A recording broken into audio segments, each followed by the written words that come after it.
Hello and welcome to Pearson Functional Skills English Explained.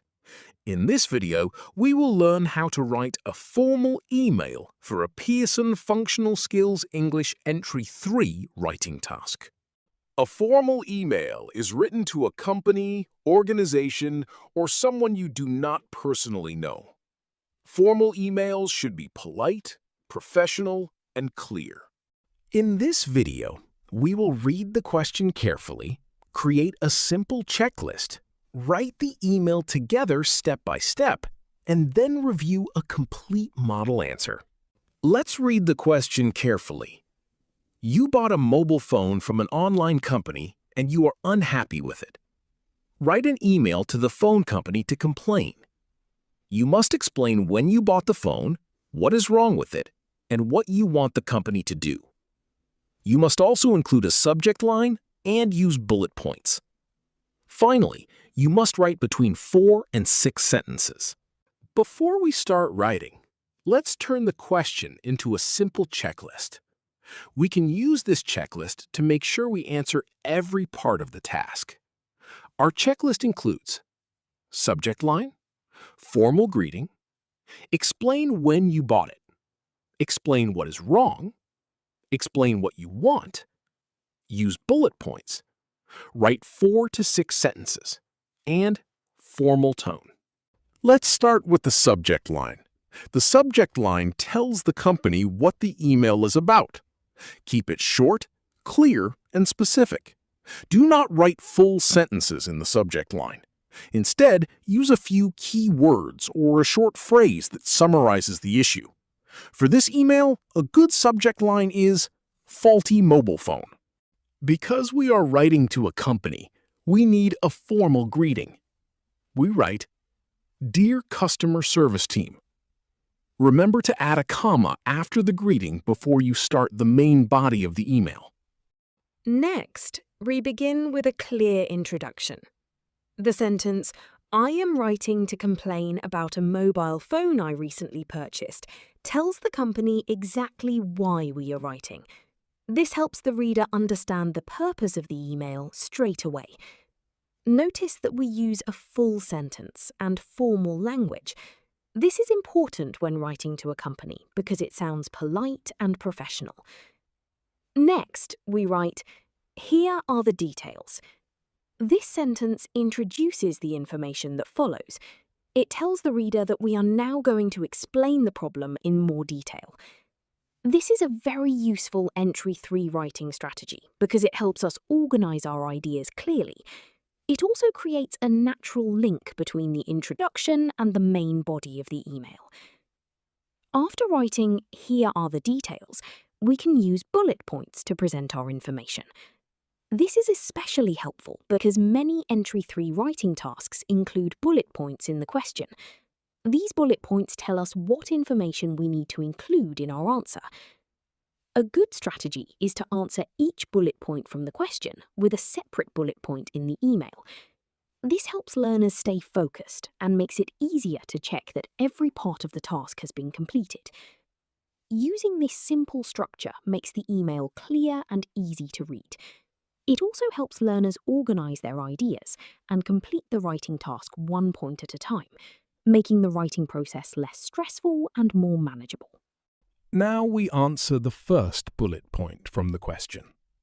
The question asks, When did you buy it? To answer this, we write, I bought the phone on 5 June.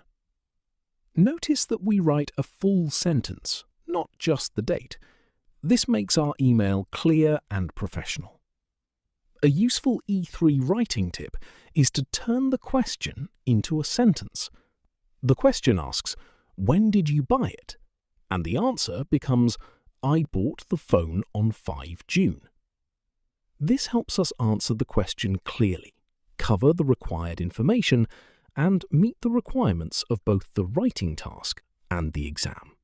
Next, we move on to the second bullet point from the question. This step tells us to explain what is wrong with the phone.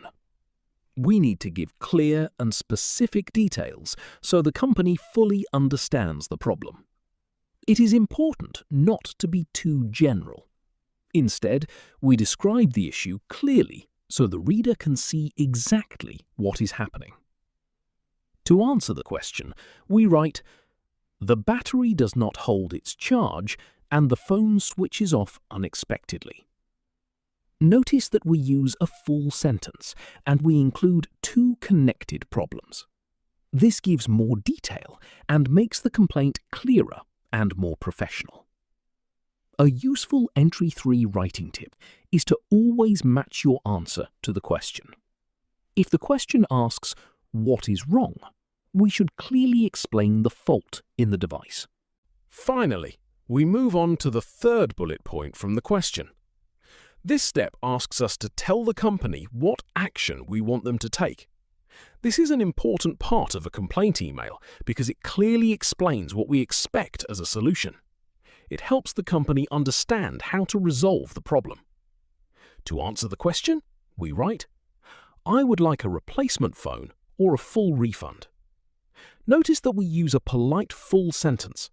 We also give two options, which is common in formal complaint emails. This shows flexibility and makes the request clear. A useful entry 3 writing tip is to always end a complaint by saying what you want the company to do. This makes your email complete and easy to understand. Now we look at the closing of the email. Formal emails often end with a polite closing sentence. This helps maintain a professional and respectful tone, which is important when writing to a company. To finish the email, we write, "Thank you for your assistance." This is a simple but effective formal phrase. It shows politeness and appreciation for the company's help, even though we are making a complaint. A useful entry 3 writing tip is to always end formal emails politely. This helps create a positive tone and shows good communication skills. Finally, we add a formal sign-off and our name. In formal emails, we usually finish with a polite closing phrase before writing our name. For this email, a clear and simple option is "Kind regards." It is important to add a comma after "kind regards" before writing your name. This ending is perfect for formal emails because it is polite, professional, and easy to use. It also avoids confusion that learners sometimes have with "yours faithfully" and "yours sincerely." These depend on whether you know the person's name, which can be difficult to remember. Kind regards is safe to use in most formal situations, especially when writing to a company. After the sign-off, we add your full name. For example, Sam Patel. Let's read the completed email together. Subject: faulty mobile phone. Dear customer service team, I am writing to complain about a mobile phone I recently purchased. Here are the details. I bought the phone on 5 June. The battery does not hold its charge and the phone switches off unexpectedly. I would like a replacement phone or a full refund. Thank you for your assistance. Kind regards, Sam Patel. This is a successful entry 3 response because it follows all the key requirements of a formal email. It has a clear subject line, it uses a formal greeting, it clearly states the purpose of the email, it uses "here are the details" followed by bullet points, it answers all parts of the question, it maintains a formal tone throughout, it follows the correct email structure from beginning to end. You now understand how to complete a Pearson Functional Skills English Entry 3 formal email writing task. Remember to read the question carefully, answer every bullet point, use full sentences, and keep your writing polite and professional. Thank you for watching.